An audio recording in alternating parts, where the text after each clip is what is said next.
जय हिंद फ्रेंड्स। तो आज हम स्टार्ट करेंगे प्लांट्स के बारे में देखेंगे, जैसे कि प्लांट डिजीज़ हम देखेंगे। पादप रोग इसमें है विषाणु जनित रोग। पहला है जो कि बहुत ही मोस्ट इम्पॉर्टेंट है आर की एग्ज़ाम के या फिर PCS के एग्ज़ाम के लिए। तो आइए देखते हैं। पहला है विषाणु जनित रोग। इसमें क्या क्या आ रहा है? तंबाकू का मोज़ेक रोग। इस रोग में पत्तियां सिकुड़ जाती हैं तथा छोटी हो जाती हैं, पत्तियों का क्लोरोफिल नष्ट हो जाता है और इस रोग का कारक टोबैको मोज़ेक वायरस होता है। नियंत्रण क्या होता है? तो जो भी रोग से प्रभावित पौधा है, पौधे को इकट्ठा करके जला देना चाहिए। तो इसमें पता है तंबाकू का जो मोज़ेक रोग होता है, इसमें पत्तियों का जो क्लोरोफिल होता है, जिसके कारण पत्तियां हरी होती हैं, वो ही नष्ट हो जाता है। पोटैटो मोज़ेक क्या होता है? यह रोग पोटैटो वायरस एक्स से होता है और इसमें पत्तियों में चितकबरापन तथा बौनापन के लक्षण प्रदर्शित होते हैं। नेक्स्ट देखेंगे बंकी टॉप ऑफ बनाना। यह रोग बनाना वायरस द्वारा होता है। किसके द्वारा होता है? तो ये बनाना वायरस द्वारा होता है। इस रोग में पौधे जो है वो बौने तथा सभी पत्तियां शिखा पर कुलाम्बवत एकत्रित होती हैं। रंग परिवर्तन, तो हरिमाहीनता एक विषाणु जनित रोग है। इस रोग में पूरी पत्ती का रंग पीला, सफ़ेद और मोज़ेक पैटर्न का हो जाता है। वैन क्लियरिंग में सिराएं जो है पीली व अन्य भाग हरे तथा वैन बाइंडिंग में सिराएं हरी और अन्य भाग हरी माहीनता होते हैं। नेक्स्ट है जीवाणु जनित रोग। तो जीवाणु जनित रोग के बारे में देखेंगे। बैक्टीरियल डिजीज, आलू का शैथिल रोग। इसको रिंग रोग के नाम से जाना जाता है क्योंकि जाइलम का भूरा रिंग बन जाता है। इस रोग का कारक स्यूडोमोनास सोलेनेसियरम नामक जीवाणु है। इस रोग का क्या कारक है? तो स्यूडोमोनास सोलेनेसियरम नामक जीवाणु है। इस रोग में पौधों का जो संवहन तंत्र है वो प्रभावित होता है। Black arm of cotton. इस रोग का कारक जैंथोमोनास नामक जीवाणु है। इस रोग में पत्ती पर छोटी सी जलाद्र संरचना हो जाती है। धान का अंगमारी रोग। तो यह रोग जो है वो जैंथोमोनास ओराइजी नामक जीवाणु से होता है। इसमें पत्तियों की एक या दोनों सतहों पर पीला हरा स्पॉट दिखाई देता है। क्या दिखाई देता है? तो पीला हरा स्पॉट दिखाई देता है। Citrus canker. इस रोग का कारक होता है जैंथोमोनास सिट्री नामक जीवाणु है। क्या है? तो इस रोग का कारक है जैंथोमोनास सिट्री नामक जीवाणु है। इसकी उत्पत्ति चीन से हुई है। नींबू की पत्तियां, शाखाएं और फल सभी इस रोग से प्रभावित होते हैं। गेहूं का टुंडू रोग क्या होता है? इस रोग का कारक होता है कोरोनी बैक्टीरियम ट्रिटिका नामक जीवाणु तथा एंजुइना ट्रिटिका नामक नेमाटोड। इस रोग में पत्तियों के नीचे का भाग मुड़ जाता है। करनाल बंटी भी गेहूं की एक बीमारी है। अब हम देखेंगे तत्वों की कमी से उत्पन्न रोग। पौधों में अगर तत्वों की कमी हो जाए, आम एवं बैगन में लिटिल लीफ, तो ये जस्ता की कमी से होता है। ठीक है, तो आम एवं बैगन जो होता है ना वो लिटिल होता है। आम भी छोटा होता है, बैगन भी छोटा होता है, तो लिटिल लीफ है, इसका मतलब सस्ता है। या फिर ऐसे कर लेंगे ना, आम एवं बैगन जो होता है वो सस्ता होता है। नींबू में डाई बैग, तो ये तांबा। नींबू में तो नींबू जब दे रहा है ना तो तांबा, ऐसे पकड़ लेंगे ना कि नींबू से तांबे के बर्तन साफ होते हैं। तो नींबू का डाई बैग और नींबू में लिटिल लीफ दोनों हो जाएगा तो तांबा से हो जाएगा।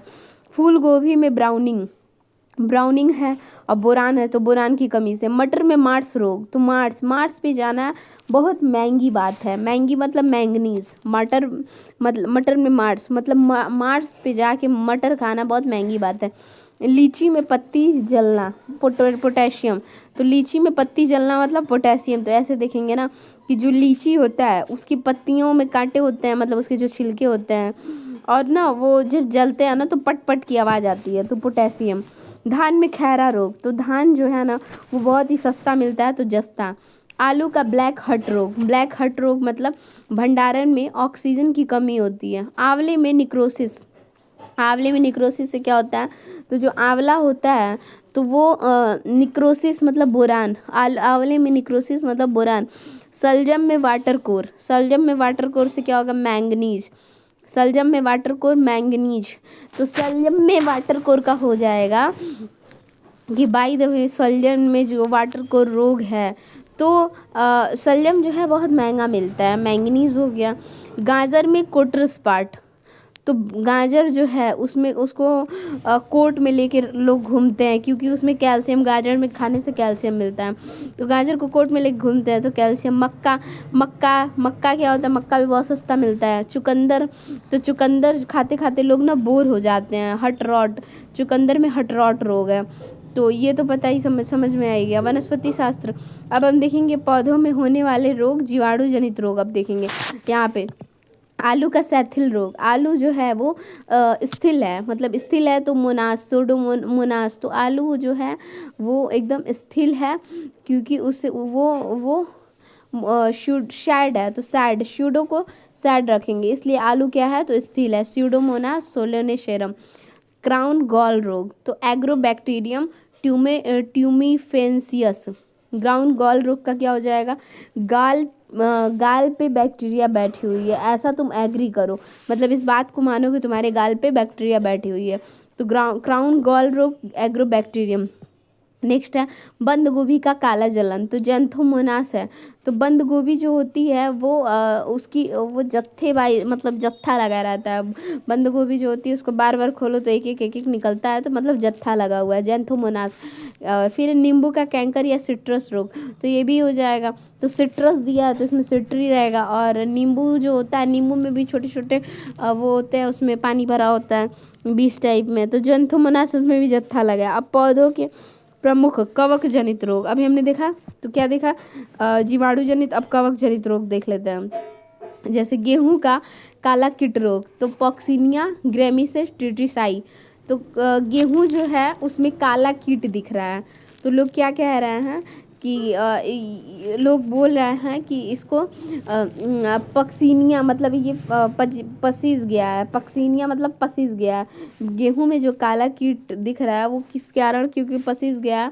और ट्रिटिसाई, तो ऐसा ट्रीटी हुआ है। गेहूं का स्लद कंड स्मट से, गेहूं का स्लथ कंड, तो ये क्या है, तो ये है ऑस्ट्रेलेगो न्यूडा ट्रिटिसाई। तो गेहूं का स्लथ कंड, तो कंड जो होता है, कंड में क्या है, तो कंड जो होता है वो ऑस्ट्रेलेगा।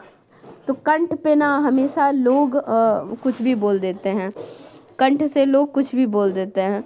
फिर है आलू का अंगेती अंगमारी अल्टरनेरिया सोलेनी। आलू की अंगेती अंगमारी का क्या होगा, अल्टरनेरिया और सोलेनी। तो आलू जो होता है, आलू को ना अंगमारी मतलब अलमारी में रखते हैं, आलू को अलमारी में रखते हैं अल्टरनेरिया और सोलेनी। आलू की पछेती विलंबित अंगमारी, आलू की पछेती विलंबित अंगमारी, तो इसका हो जाएगा फाइटोपथोरा इन्फेस्टेंस। आलू का पछेती और विलंबित अंगमारी का हो जाएगा फाइटोपथोरा और इन्फेस्टमेंस। आलू का वार्ट रोग, तो सिनकाइट्रियम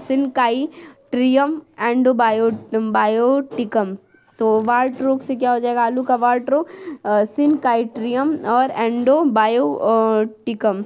फिर नेक्स्ट हम देखेंगे यहाँ पे कहाँ तक हो गया, आलू का वार्ट रोग हो ही गया, आलू का वार्ट रोग तक हो गया। अब हम देखेंगे गन्ने का मूंगफली का टिक्का रोग, तो इस सरको स्पोरा पर्सोनेटा। तो टिक्का, मूंगफली जो है मूंगफली का टिक्का रोग होता है, तो मूंगफली देख के लोग टिके रहते हैं, मतलब उसको वो लोगों को बहुत ही क्या होता, उसको लोग बहुत ज़्यादा ही बोरा में भर के ले जाता है, स्पोरा हो जा रहा है सर को। या फिर मूंगफली खाने जब लोग बैठते हैं, टिके रहते हैं, तो मूंगफली खाने जब लोग टिके रहते हैं तो लोग बोलते हैं कि सर को पर्सोनेटा। गन्ने का लाल गलन रोग, कोलीटोटा टाइकम। भाई देखो गन्ने को लाल है हो गया है, तो लोग उसको ना समझते हैं कि कोका कोला है, तो कोलीटोटा टाइकम फ्लेक्टम। धान की भूरी पर्ण चित्ती, तो हेलीमिन्थोस्पोरियम ओराइजी। धान भूरी जो है वो मिन्थो ओराइजी। अरहर की मलानी फ्यूजेरियम उड़म, अरहर उड़ गई। अब देखिए जस्ता या जिंक, धान में खैरा रोग। धान क्या है तो सस्ता है, तो जस्ता और जिंक। मक्का में सफ़ेद, मक्का भी सस्ता मिलता है। नींबू का लिटिल लीफ रोग, तो नींबू है वो भी सस्ता ही मिलता है। फूल गोभी में ब्राउनिंग रोग, तो फूल गोभी खाते खाते लोग क्या हो गए हैं, बोर हो गए हैं।